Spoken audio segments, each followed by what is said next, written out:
हाम्रो भाइ पनि छ हेलो गर्दै यहाँ दाइ छ यहाँ आर्मीवाला ब्याग बोकेर अनि म पनि छु जमला दाइ हो अनि hello everyone welcome back to my YouTube channel आजको मेरो नयाँ नौलो भ्लगमा तपाईँहरू सबैलाई स्वागत छ आज चाहिँ हामी चट्टा लगाएर खोलातिर कपडा धुनु जाँदैछौँ छोरी चाहिँ कराइरहेको छ दाइरा म चाहिँ निस्केको अब पल्टनतिर त्यही हो अनि गर्मी छ गर्मीमा पनि यस्तै कपडा किन लगाएको भनेर सोचिरहेको होला अहिले एकछिनमा एक्सप्लेन गरिदिन्छु यो चाहिँ हाम्रो टोल हो हरियाली शान्ति टोल तर झगडा चाहिँ जहिले हुन्छ फेरि शान्ति टोल मात्र हल्ला र झगडा चाहिँ फेरि जहिले हुन्छ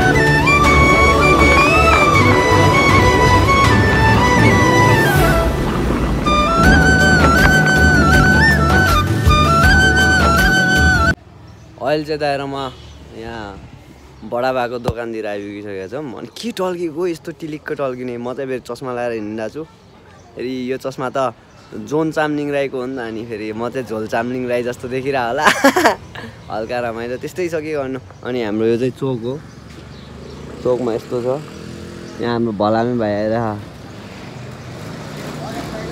कहाँ होस् त ट्याक्क लाएर हामी चाहिँ नुहाउन जाने कपडा धुन जाने दाजुभाइ ट्याक्क लाएर आजको दिनमा अनि यसले चाहिँ केटी बोकेर त्यो दुईजना आइरह ऊ त्यो अब ट्याक्क लाएर भाइहरू नि आउँदो रहेछ अनि हामी चाहिँ जान्छौँ by by guys by by अब चाहिँ सर्लक्क लाएर निस्किन्छौँ अनि बाटो बाटोमा हेर्दै जानु होला अलिअलि कस्तो खालको दृश्य हुन्छ हेर्दै जानु दाइरा म चाहिँ निस्केको अब यहाँबाट अब नन स्टप जान्छौँ हामी चाहिँ कहाँ दोबिल्लै हो दाइ दोबिल्ला जाँदैछौँ हामी चाहिँ दोबिल्ला पोखराको स्विमिङ पुलमा नेचुरल अब गएर हेर्नु तपाईँहरूले ट्याक्क लगाएर नेचुरल स्विमिङ पुल यस्तो बवाल छ कि त्यहाँ अनि आजभोलि चाहिँ 12को कि कतिको इक्जाम चलेको यो 12को इक्जाम चलिरह भाइ बहिनीहरूको अनि लास्टतिर पुग्यो होला होला त्यस्तै लागेर हामी चाहिँ दाजुभाइ सरल स्कुले गयौँ सुबेले हेरोस् न मतलबै छैन त्यही हो बाह्र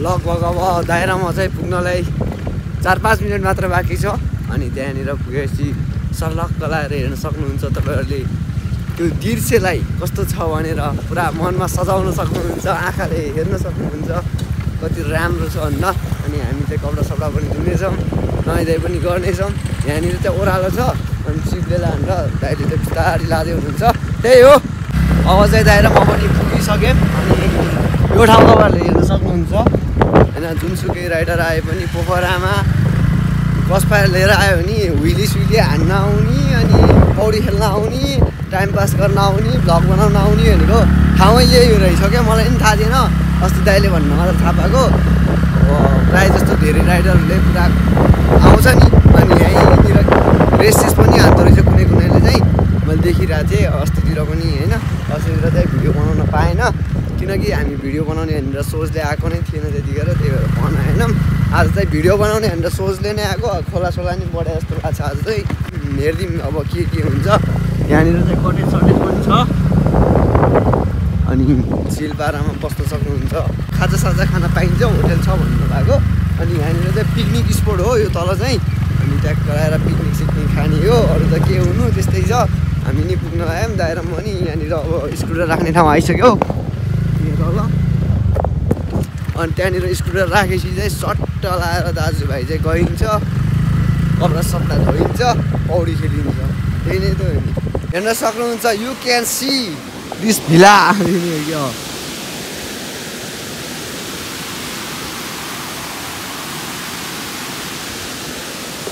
मैले यहाँ त पौडी खेल्नै सक्दैन मैले त फोहोर रहेछ त अनि यहाँ दुनियाँ र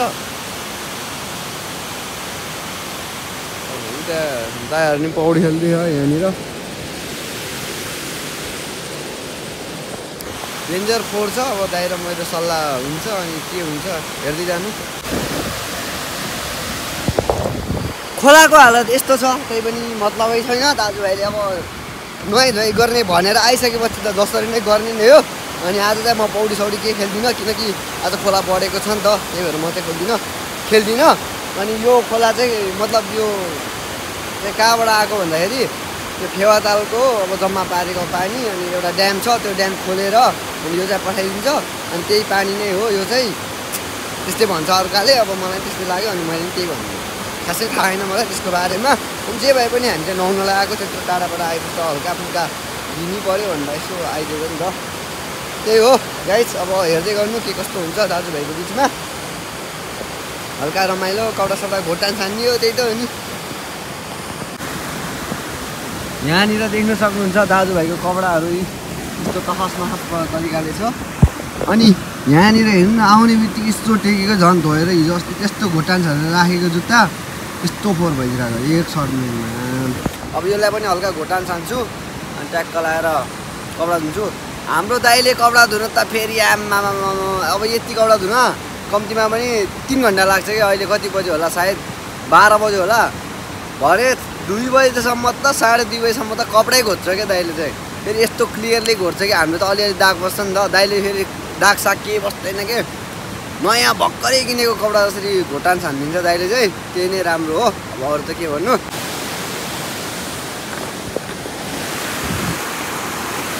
यहाँनिर हेर्न सक्नुहुन्छ तपाईँहरू सबैले, दाइ र मैले चाहिँ होइन कपडा धुनको लागि उतापट्टि जान नसकेर यतापट्टि बनाएको छौँ, किनभने यताबाट खोला सरोवर आउँछ अनि यहाँनिर धुन मिल्छ भन्ने यसरी बनाएको हो। अनि यहाँनिर चाहिँ रातो माटो रहेछ, त्यही कारणले चाहिँ खोला चाहिँ पुरा आधी चाहिँ रातै भइसक्यो क्या, आधी। अब के गर्नु त, त्यस्तै छ। नरिसाउनु होला सबैजनालाई, त्यही भन्न चाहन्छु। जबरजस्ती त होइन क्या अरे, अब राम्रैको लागि हो गरेको। भोलिपर्सि अरू आउँदा नि धुन मिलोस् भनेर यसरी गरेको हो हामीले चाहिँ। अब नराम्रो लाग्छ भने त्यसको लागि माफी चाहन्छु। दाइ र मैले 50-50 कपडा चाहिँ धोएर सकिसक्यो। अब चाहिँ त्योभन्दा पछाडिको धुनु छ। अनि तपाईँहरू पनि हेर्न सक्नुहुन्छ कसरी धुन्छौँ हामीले कपडा। मिठाई खोलाले बगायो के हो मलाई थाहा छैन। अब चाहिँ यहाँ कुनामा मोबाइल राख्छु अनि म यहाँ कपडा धुन्छु, दाइले यता धुन्छ। तपाईँहरू चाहिँ हेर्दै बस्नु ल। अब कसरी धुँदो रहेछ भनेर हेर्दै गर्नु। अनि यो चस्मा चाहिँ किन लगाएको भने मेरो आँखा सानो छ अनि घाममा हेऱ्यो भने झन् सानो हुन्छ क्या, त्यही भएर चस्मा लगाएर ठुलो हेर्छु भनेर चाहिँ यसरी हेर्दैछु।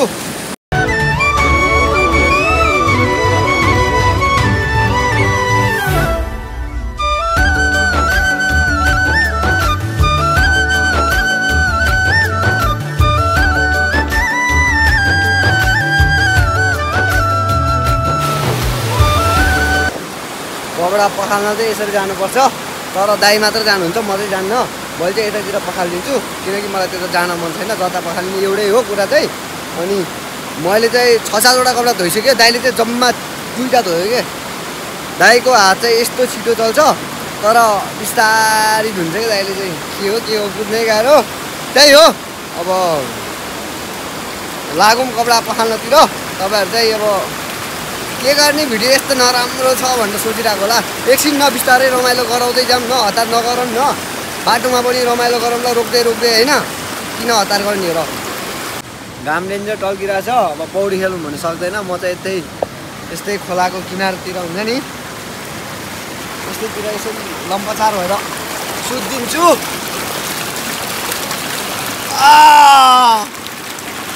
दिस इज माई स्विमिङ पुल।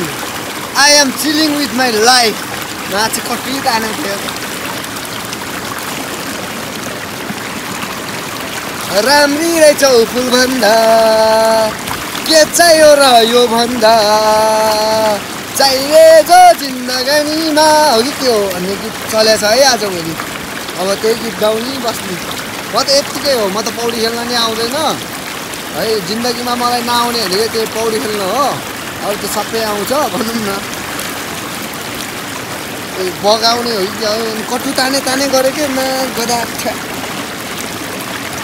ल गाइजहरू, कटु ताने गऱ्यो। म चाहिँ एकछिनमा बोल्छु।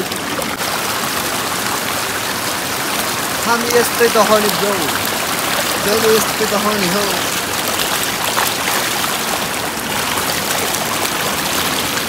म चाहिँ पौडी खेलेर पनि थाकेर पनि बसिसक्यो। फेरि म चाहिँ यहाँ खेलेको होइन, म त त्यहाँ माथि सानोमा खेलेको हो। किनकि मलाई पौडी खेल्नै आउँदैन, त्यही भएर म चाहिँ हेरिबसेको। अब चाहिँ दाइ खेल्नुहुन्छ अनि त्यसपछि दाइ भाइ घरतिर जाने हो एकछिनमा। अनि मेरो खुट्टाको छालाहरू यसरी जाँदैछ कि के भएको होला। एनीवान कमेन्ट दिस। अनि यस्तो हुन्छ कि यहाँनिर नि त्यस्तै छ। के भएको होला भन्नु होला तपाईँहरू सबैले, मलाई त थाहै छैन यो बारेमा। अब चाहिँ हाम्रो दाइ यहाँ माथि जाँदै हुनुहुन्छ होइन, यहाँबाट घुमेर यसरी जानुहुन्छ अनि त्यहाँबाट खतरा तरिकाले डाइभ हान्नुहुन्छ। म चाहिँ त्यो भिडियो चाहिँ तपाईँहरूलाई देखाउन चाहन्छु, कृपया हेर्दै गर्नु होला कन्टिन्यू पाराले। दाइले चाहिँ यहाँ माथि पुगिसक्नु भयो, अब यहाँ माथि जान्छ, यहाँ एकछिन रेस्ट गर्छ यो डाँडामा, अनि त्यहाँबाट चाहिँ सुइँ यहाँ मुनि हाम फाल्छ। कम्तीमा पनि 2 तला माथिबाट हाम फाल्नुहुन्छ दाइले चाहिँ। अनि यो चाहिँ हाम्रो नेचुरल पोखराको स्विमिङ पुल बबाल खालको छ नि फेरि होइन। यत्रो ठुलो भेलकामा खेलेर त थाकिसक्यो नि त दाइ, अनि त्यही भएर चाहिँ यहाँ माथि गएर रेस्ट गर्दै हुनुहुन्छ। अब एकछिनमा चाहिँ हाम्रो दाइले चाहिँ बबाल तरिकाले डाइभ हानिदिन्छ, हेर्दै बस्नु होला। अब चाहिँ हाम्रो लाग्यो ल है। 1 2 3 गो।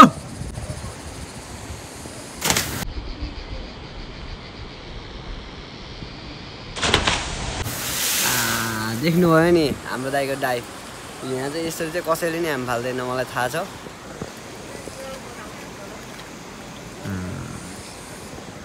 मलाई पौडी खेल्नै आउँदैन कि, मलाई त जबरजस्ती यहाँ दाइले खेलाउँछ, अनि त्यही भएर खेलिदिन्छु, नत्र म कहिले पौडी खेल्दैन कि। यत्तिको पौडी खेल्न जाने अरे यहाँ बवाल हुन्थ्यो नि। अहिले त डेन्जर यस्तो भिलकामा नै खेलिदिन्छ।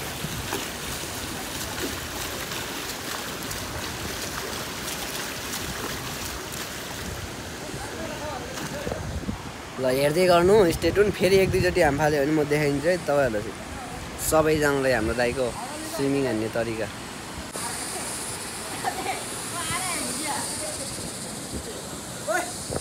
हाम्रो दाइ पनि अहिलेतिर चाहिँ फ्या भइसकेको छ, थाकेर शिलान्यास भइसक्यो हाम्रो दाइ चाहिँ। अब एकछिनमा फेरि जानुहुन्छ दाइले 1 2 टा फानेर।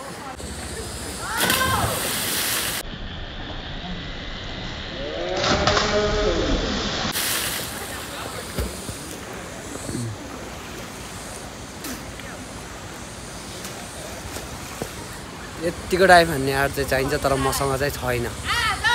मलाई त खेल्नै आउनु नि त मेन कुरा होइन। दाइलाई चाहिँ खेल्न आएको भए म नै हाम फालिदिन्थेँ नि। यस्तो बवाल भ्यू देख्न सक्नुहुन्छ तपाईँहरूले। अनि दाजु र म चाहिँ अब प्याकिङ स्याकिङ गरिसक्यो। अब प्याकिङ स्याकिङ गरिसकेपछि चाहिँ दाइ र म चाहिँ घरतिर जानुपर्ने हुन्छ टक्क लाएर। अनि अरूहरू चाहिँ पौडी खेल्दैछ होइन, भर्खर भर्खर आएर। हामी चाहिँ अब जान लाग्यो, दाजुभाइ चाहिँ निस्किँदैछौँ। मलाई पो के त नि यहाँ त छैन त। ए पागल जस्तो कुरा नभन्नु त। जहिले के दाइ र म आएको बेलामा पानी पराइ मात्र गर्छ, अनि आज पनि पानी पर्ला जस्तो गरिरहेको छ। त्यही भएर दाइ र म चाहिँ छिटो कपडा सपडा उठाएर फाँडिहाल्दैछौँ कहाँ भन्दाखेरि घरतिर। अनि आज पनि भनेको जस्तो राम्रो भिडियो त बनाउनु पाएन, केही कतै राम्रो ठाउँ भेट्यो भने बसिहाल्छौँ, पानी पऱ्यो भने बसिहाल्छौँ, त्यही हो। नत्र घरतिर हो सिधै। अनि के कस्तो हुन्छ हेर्छु, अनि राम्रो लाग्यो भने यही पोस्ट हालिदिन्छु, अनि राम्रो लागेन भने अर्को भिडियो पनि जोडेर पोस्ट गरिदिन्छु भालै परेर। यहाँनिर चाहिँ बवाल तरिकाले दाइले कुदाउँदै हुनुहुन्छ, अनि म चाहिँ पछाडि बसिरहेको छु। अब चाहिँ हामी कहाँनिर आइपुग्नु लागिसक्दाखेरि म्युजियम, त्यही माउन्टेन म्युजियम हो दाइ। हो यहाँभित्र चाहिँ माउन्टेन म्युजियम उहिले आएको दाइ। म त यहाँ 10 क्लासमा पढ्दाखेरि यहाँ आयो टुरमा ल्याउँदाखेरि। अहिलेसम्म म होइन यहाँ बसेर 2 वर्ष भइसक्यो, अहिलेसम्म थाहा थिएन। योपालि चाहिँ दाइले गर्दा थाहा पाएँ, नत्र थाहै थिएन। यो बाबुले डेन्जर हेरिरहेको अनि हाई गरिदिएको मेरो बाबु। आयो नि त भाइ पानी। ओए जहिले यहाँ कि दाइ र मलाई त पानीले हान्छ नि त।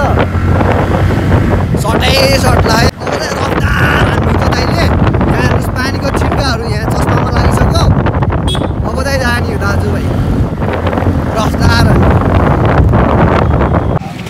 स्ट्यान्ड नपाएर अर्काको गाडीको छेउमा राखेर पुरा होइन भ्लग बनाउँदैछु। अनि के गर्नु लाग्यो भन्दा दाइले ऱ्याङ्कोट ल्याएर रहेछ अनि त्यही लाउनु लाग्यो है हामी चाहिँ।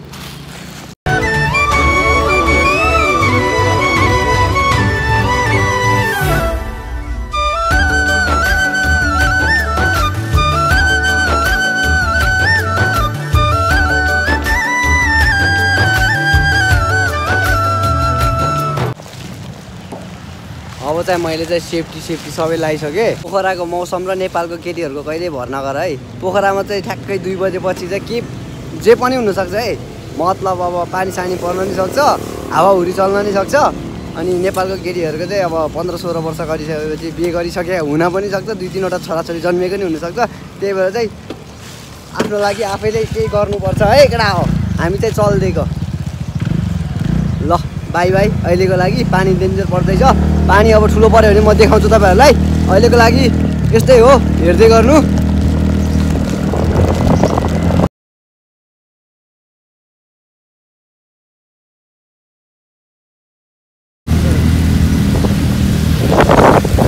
दुई 4 दिन भइसक्यो होइन, यस्तो प्याक भएको छ कि पोखरामा गाडीहरू रोडमा होइन। पहिला चाहिँ थिएन, हिजो अस्तितिर अब 2-3 दिन अगाडि चाहिँ यस्तो केही पनि थिएन। आज भोलि चाहिँ 2-3 दिन भयो यस्तो प्याक हुन थालेछ। खै किन हो थाहै होइन, यस्तो बवाल प्याके रोड त अब कसरी अब के भनेर भन्ने अब खै पुरै छैन मसँग यार भन्नको लागि। अहिलेतिर चाहिँ पानी खतरै परिरहेको तर खासै भिजे होइन। हाम्रो घरतिरको साइडमा चाहिँ अहिले पर्न ला जस्तो छ। यता पामे साइडमा चाहिँ परिसकेको छ। अनि हामी आएको साइडमा चाहिँ भर्खर स्टार्ट हुँदै थियो। हाम्रो घरतिर नि पानी पऱ्यो कि जस्तो लागिरहेको, यसो हेर्दाखेरि चाहिँ खासै थाहा होइन। अब घर गएर देखाउँछु पानी पऱ्यो कि परेन चाहिँ। तर पोखराको मौसम चाहिँ यस्तो बवाल, पानी परेपछि झन् बवाल देखिने के। पानी नपर्दा चाहिँ फेरि घाम लाएर मर्ला जस्तो हुने। 40-50 डिग्रीको पुग्छ क्या हो कहिले काहीँ त यार। कसरी घुमाउँछ यो अङ्कलले गाडी त यार। अहिले त फेरि दाइ फेसनमै आएको हो कि क्या यो गाडीहरू त। यो पछाडि जुन गाडी देख्नुभयो नि त्यो गाडी दुइटाको त अब डेन्जर चले होइन। ए म पनि एक दिन कमाउँछु साला अनि किन्छु त्यस्तै गाडी।